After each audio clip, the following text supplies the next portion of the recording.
Alright guys, this lesson is going to be a little longer, so I apologize for that in advance. Let's go ahead and get started. It might also be a little more on the complex side. Let's talk about osmosis. So osmosis is the diffusion of water across a membrane between solutions of different concentrations.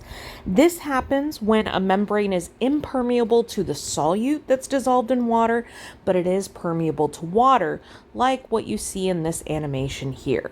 So notice the sodium could not cross, but the water could cross.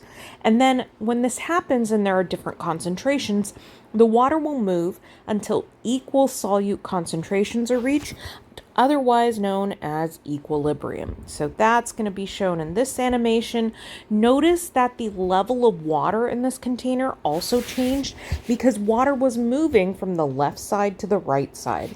Also notice that in the beginning I had on one side, I had on the left a low solute concentration, but a high solvent concentration because the solvent in this case was water. And that on the right side, I had a high solute concentration, but a low solvent concentration. That may be relevant in helping you figure out the direction that stuff is going to move. So stuff is moving from where there was high solvent to where there's low solvent because it's the solvent, water, that's doing the moving. So let's talk what I call the tonics. Hopefully you remember a diagram something like this your freshman year. We're going to talk about this in a lot more detail. So tonicity is technically the ability of a solution to make a cell get water or lose water. So gain or lose water. It always compares to solutions. So an example, you would say solution A is hypertonic to solution B. It's a comparative type of condition. You can't just say something is hypertonic. You have to say it's hypertonic to something else. So there are three different types of tonicities you can have. Hypotonic has a lower solute concentration than whatever other solution. Keep in mind the prefix hypo means lower or less. Hypertonic solutions have a higher solute concentrations. Keep in mind that hyper as a prefix means more or higher. And then isotonic solutions have equal solute concentrations as each other. They've pretty much already reached equilibrium. And keep in mind that the prefix iso means equal. So let's look at what happens with hypotonic solutions. Notice that my diagram here, I have this kind of bar at the bottom that represents a solution. I have two cells. This is an animal cell. Not that it's apparent from the shape, but it's apparent from the fact that it only has a cell membrane. And this one over here is a plant cell. Notice it has a cell wall outside of it. What you should also notice is that outside of these cells, I have a low solute concentration and I have a high solvent concentration. There's more water outside. Inside the cells, I have a high solute concentration and I have a low solvent concentration. So I have more water outside of the cell than inside of the cell. When you place a cell in a hypotonic solution, it's going to gain water. With animal cells, that causes them to lyse.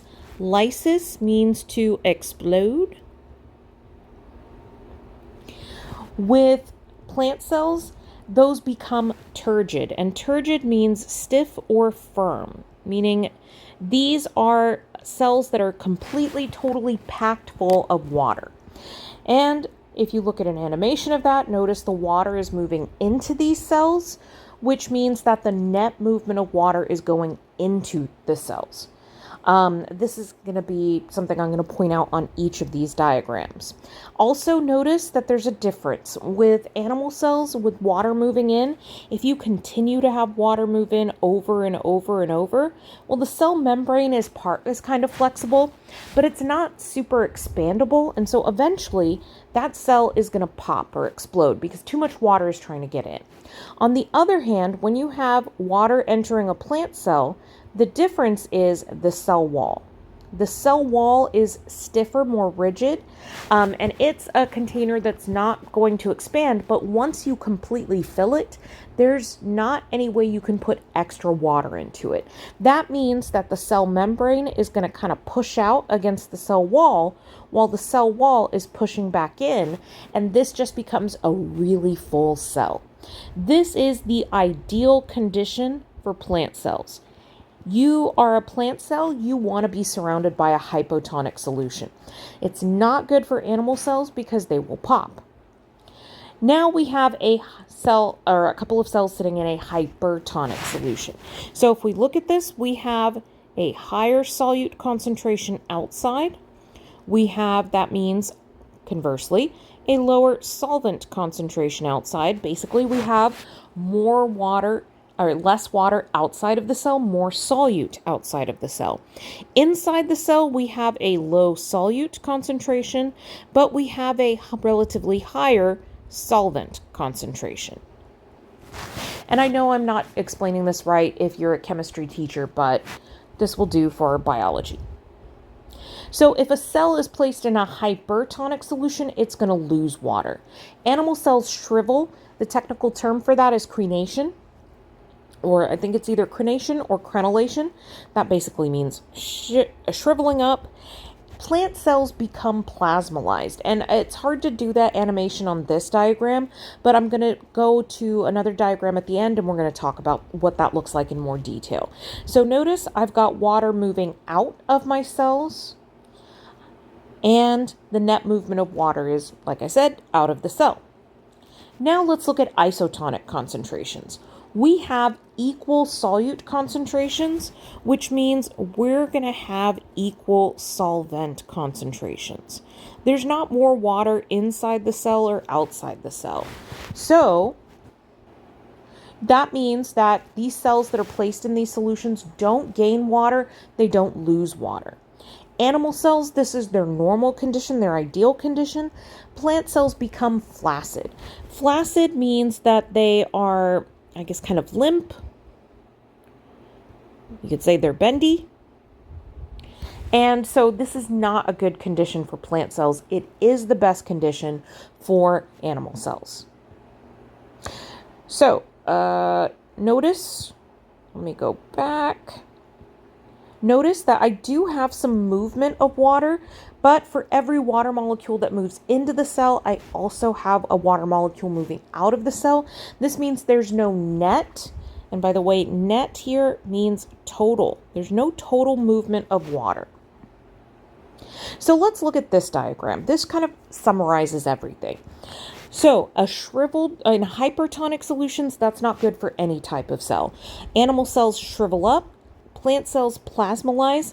Notice that this is the cell membrane and it has pulled away from the cell wall because there's so little volume of water in there.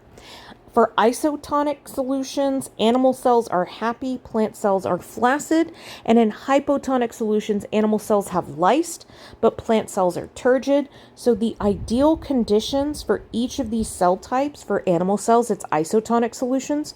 For plant cells, it's hypotonic solutions. And one thing you may have noticed is water always moves from hypo to hypertonic solutions. What this ends up meaning is that water moves from solutions with lower solute concentrations to those with higher solute concentrations.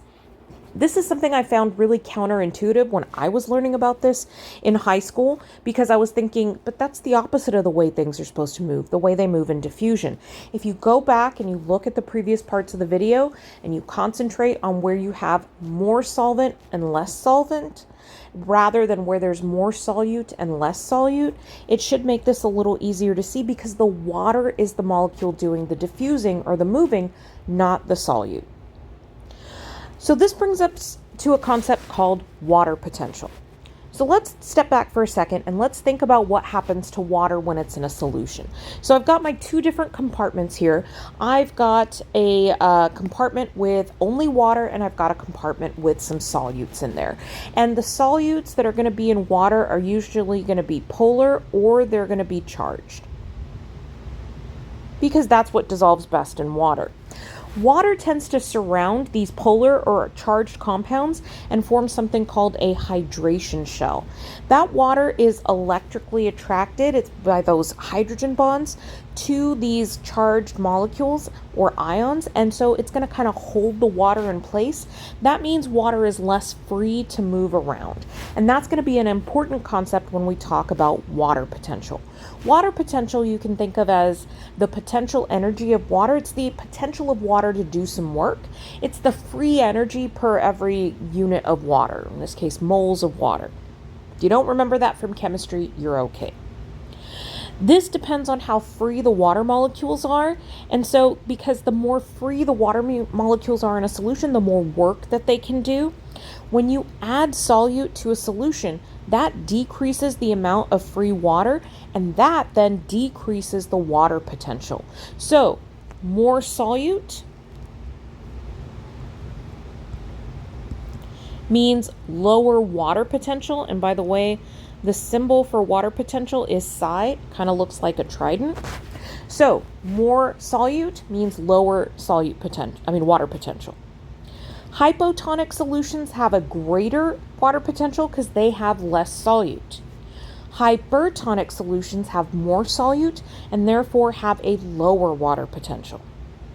And water moves from areas of high water potential to low water potential. Just another thing to memorize. Also, this is from the formula chart. This is directly how the formula chart would look in like your free response booklet. It'll look a little different on your multiple choice questions. These are the equations you're going to need. There's only 2 of them. So yes, it is mathy time. Sorry, guys. So we measure water potential, which is represented by the symbol psi in units of pressure, usually something like megapascals. You can also measure it in millimeters of mercury. It just kind of depends. They'll usually give you the unit in the question you're looking at. Pure water in an open container has by definition a solute potential of 0. Any solute that you add to a solution causes the water potential to become more negative. I have not seen any questions or problems with a positive water potential. I've only ever seen water potentials of 0 and negative numbers. If there's an exception to that rule, it's not something that I know. So if you look at that equation, you'll see that water potential has 2 components. There's solute potential and pressure potential. And we're going to talk about that on the next slide. The total water potential of a solution is going to be the solute potential plus the pressure potential. So the solute potential is sometimes also called the osmotic potential, and that's represented by a psi with a subscript of S. It measures the effect of the concentration of the solute. As you add more solute, the water potential drops, and water will tend to move into the solution. So let's look at the calculation for this. This formula may look a little scary, but let's look at it variable by variable. Notice that it does have a negative in front of it because, remember, adding solute is going to make the water potential more negative. Don't forget that sign because it will affect your math. So the I in this is something called the ionization constant. That is the number of particles the solute will break into when it dissolves in water. So let's talk about this for a second. Something like glucose, C6H12O6, stays in one chunk. It does not break up because it's covalently bonded. It has an ionization constant of 1. Something like sodium chloride is going to break into a sodium ion and a chlorine ion. That has an ionization constant of 2. Okay? CaCl2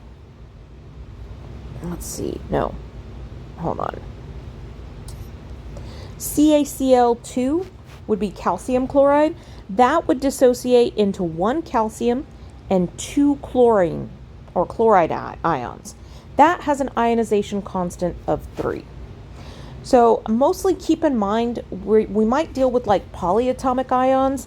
Those will always be surrounded by parentheses if you have more than one of them.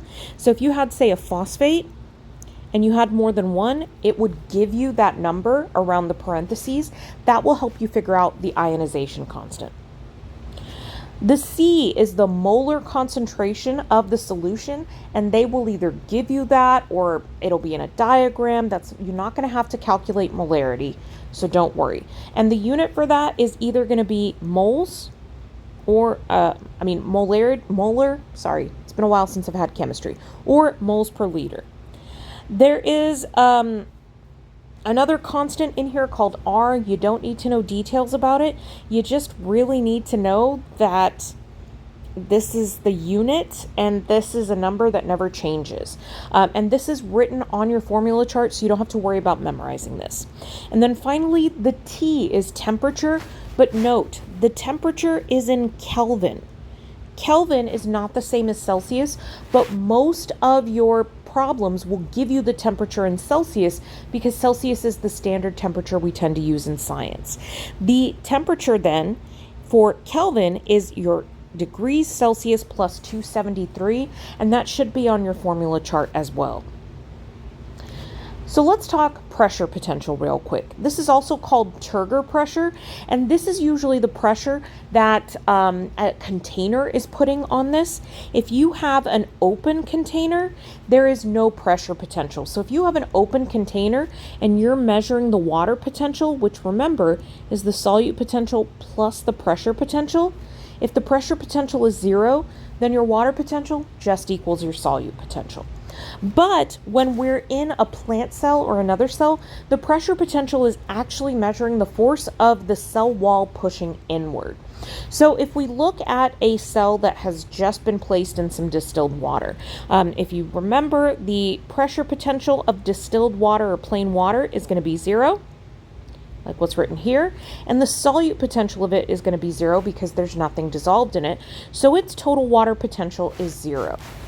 Then, when you put a plant cell into this distilled water, it originally does not have any pressure potential because there really isn't any pressure from the cell wall pressing inward.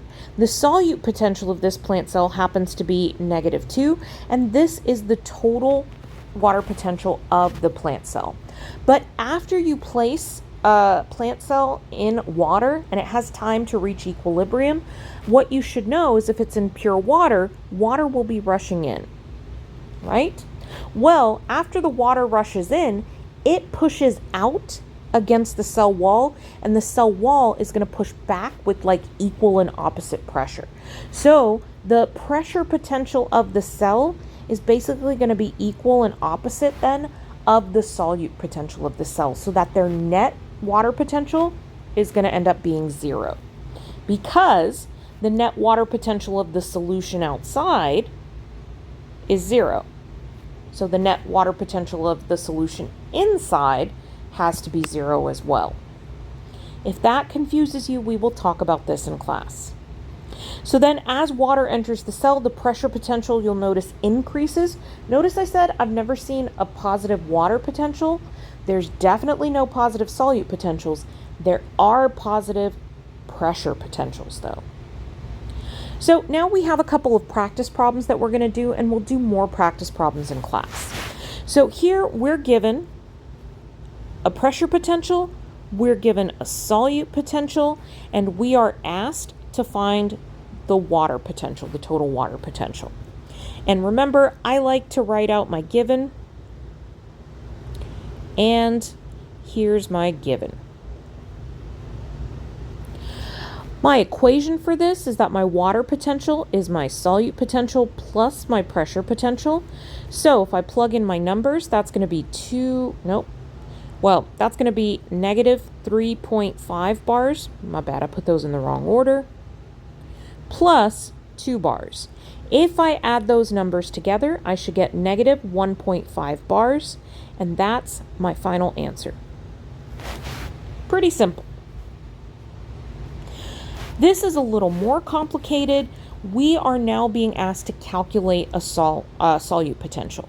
So we have a molar concentration, which is going to be, actually, let me say, that's our concentration, is going to be 0.3 molar. It's a sugar solution, and keep in mind, sugar is not going to break into multiple particles. It's not going to dissociate into different ions. That means that we're going to have an ionization constant of 1. The temperature is given to us. It's 27 degrees Celsius, but remember, we need our temperature in Kelvin. So I'm going to add 273 to it. That means that my temperature is 300 degrees Kelvin. And I want to know the solute potential. That's my unknown. So let's write our equation. It's negative I CRT. Okay? So let's plug in our numbers. It's going to be negative times 1 times C, which is 0.3 molars, times R, times R, which is 0.0831 times liter bars per mole degrees Kelvin, times my temperature, which, sorry, I'm running out of space, is 300 degrees Kelvin. Now, if we're looking at units, technically molar is 0.3 moles per liter. That's mostly there so we can cancel stuff out in our constant. So I'm going to replace our molar with moles per liter.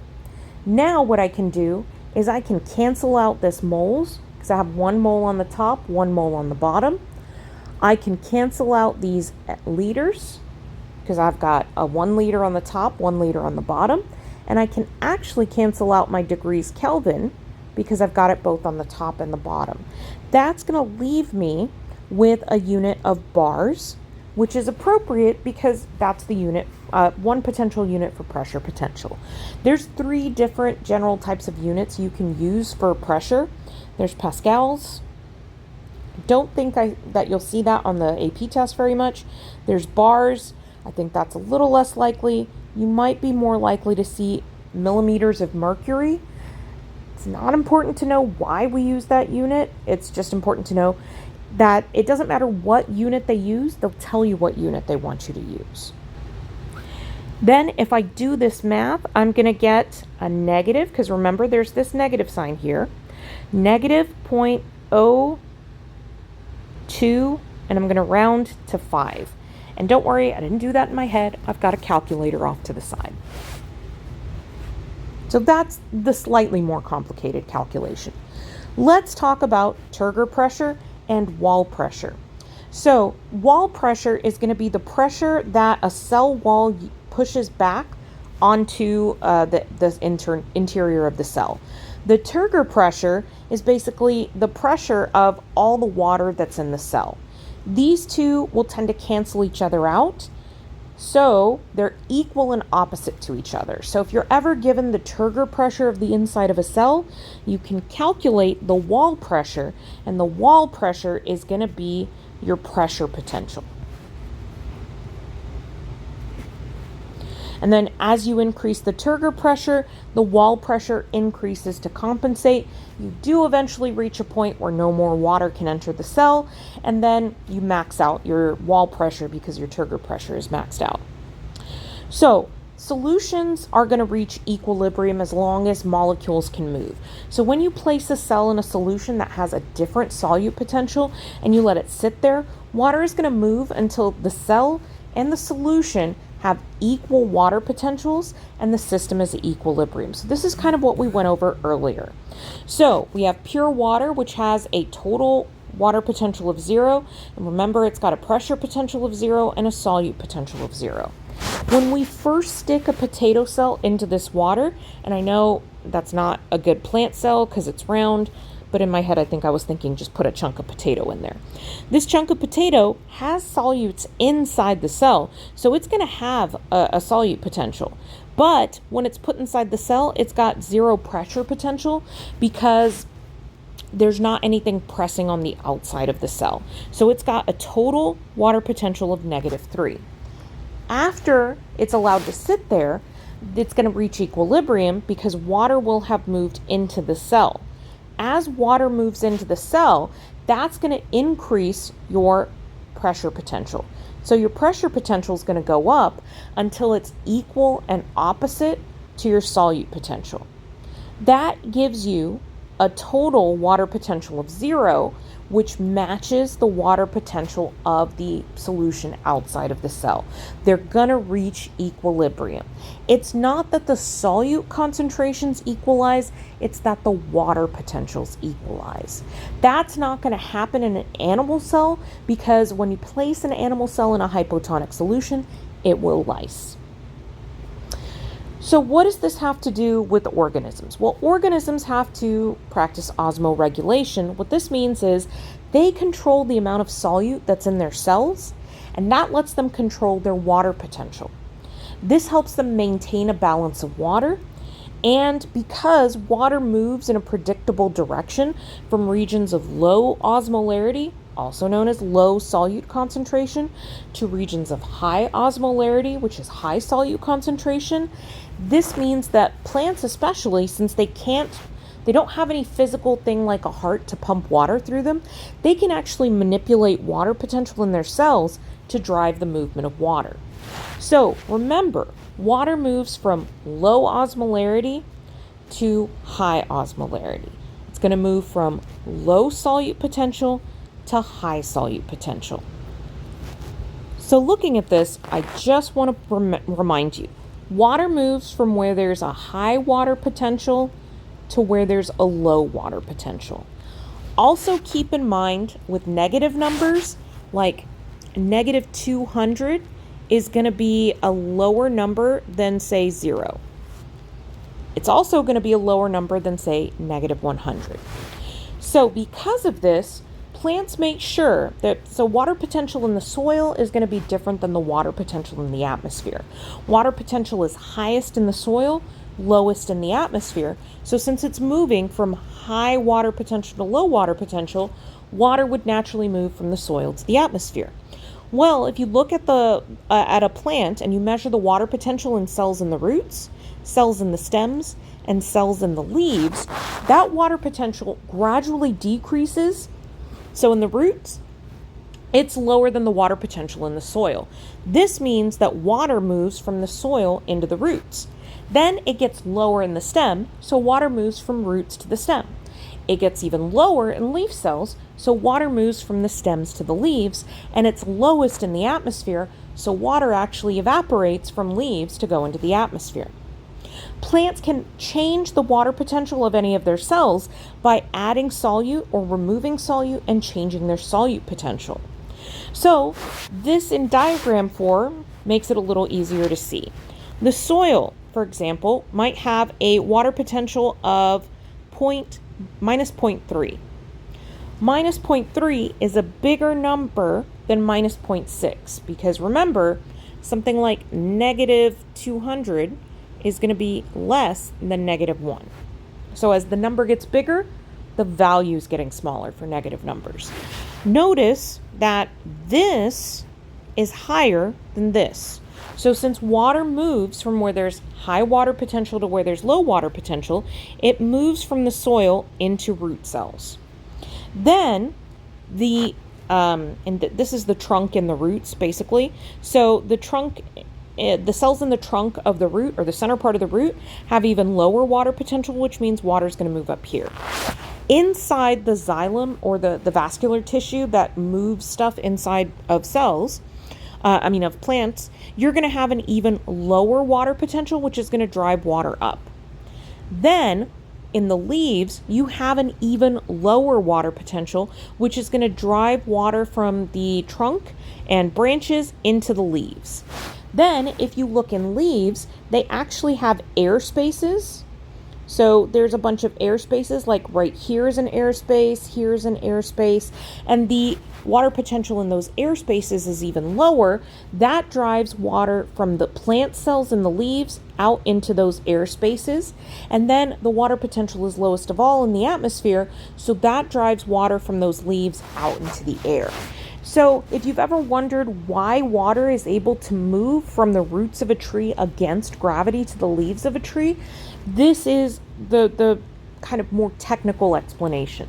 You may have heard something about capillary action, which has to do with adhesion and cohesion properties of water, but this is the even bigger driver. So I know that was a long lesson. This should be one of the longest lessons you end up having. Watch it in chunks if you need to, and the next ones will be shorter.